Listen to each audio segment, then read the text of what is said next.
Okay, so maybe this is just, I don't know, this is going to be a weird one, I think. Maybe profound, maybe baddie, I don't know. You're going to have to be the judge, but, so like I spent a lot of time on this drive in the car, like driving overnight to go to Boots on the Ground, and so I was scrolling through TikTok, and like I mainly on like this account obviously am making Justin Posey treasure hunt content for now. Maybe I'll make more hunts in the future, but I can't do more than one at one time, and like I'm committed, I'm loyal to Justin at this point, so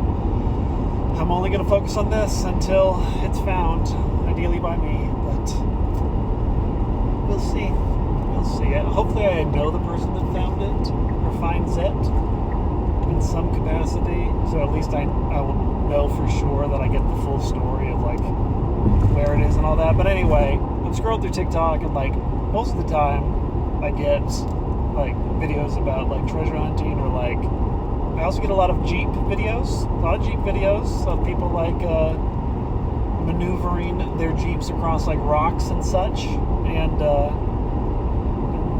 yeah, so I see lots of, like, those things that, like, he would have been doing in, like, Moab and such, which, yeah, there's other things, but what I just noticed now is that, like, they kept showing me, like, a lot of, like, videos on, like, soulmates, and I mean, that's probably because, like, I have noticed in the book that he talks about, like, specifically in, like, mountain memory, he says the word soul in mountain memory a non-normal amount of times, more than once, more than twice, like, I think 3 or 4 times he says soul, and he says soul, like, a lot throughout the, I can't remember, I wasn't prepared to get the exact quotations, but, like, he obviously talks about two souls meeting, and that's why I thought Aiden could be like a shadow self initially, because that could be like a projected soul, maybe. I don't know. But, like, I was just thinking about, like, after I saw that, I was thinking about, like, the dedication again,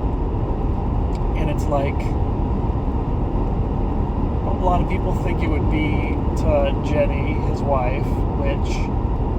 I mean, I have, obviously, though, the hunt's dedicated to 4 people. I mean, that does make logical sense. I mean, she's been the one consistent from really, like,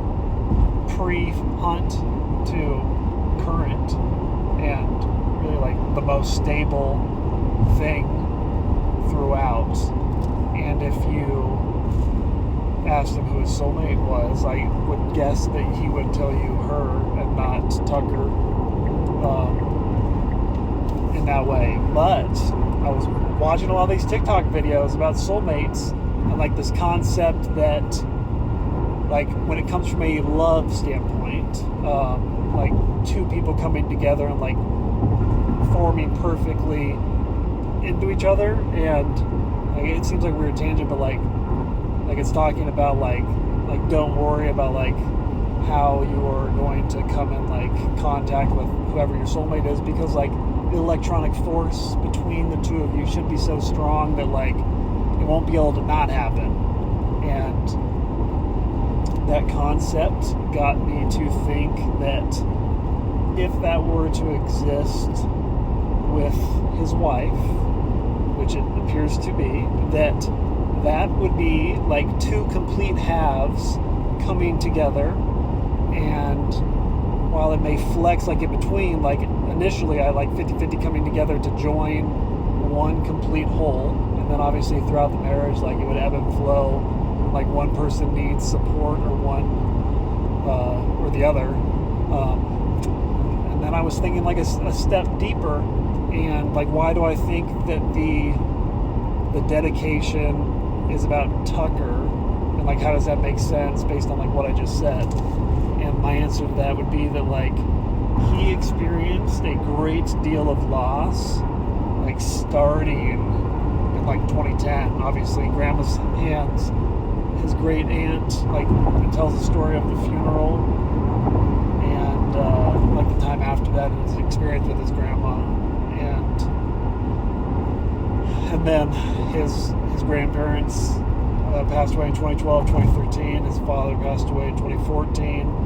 Fitzwater passed away in 2018. Brandon passed away in 2019. Tucker passed away in 2023. But like pre-Tucker passing away, like I think like, and I honestly like what he had is like from like a family like unit. Like I've never,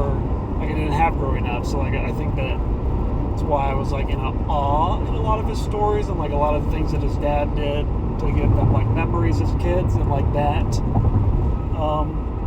don't know. I mean, it seemed like it was a special childhood, and it had like a lot of wonder.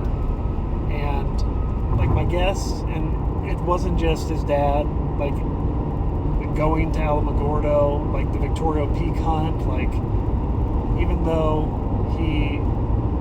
his grandpa Posey didn't necessarily share like his feelings on his sleeve, like the fact that like the rattlesnake rattles like communicated like the unspoken love, like shows like how much he desperately like wanted it. And so the fact that like that confirmed it, like I think they had a probably much closer relationship than maybe the tone of the book might imply. And I think obviously he says that Grandma Posey is his anchor. So I think like that his time there is profoundly important with them. I think obviously the time with Fitzwater, everyone knows, is profoundly important considering how much time he actually spends in Montana and talking about that area in the book in such a positive way. But like this loss, I would say culminating in Brandon and the end of the Forest Fed hunt, like then transitioning into this hunt, like in like Freemasonry, even though he's decommitted from it since he was 18, it sounds like one of like the core principles of that is, I don't want to say it's one of the core principles, like looking into it, like the concept of like his father like would have like smoothed out his rough edges, like, and to help him become like the man he's supposed to be. It's like the smoothing of rough edges. And so the fact that he says sharpest edges in the dedication leads me to believe that it's in the context or the tense that he, like post loss, like his dad up until 2014, I mean up until he started experiencing loss, so I guess up until 2010, 2012, like that area, like I think that would have, the rough analogy would have held true. I think post that time up until like 2019, the edges would have turned sharp. And I think the Forest Fen hunt and Tucker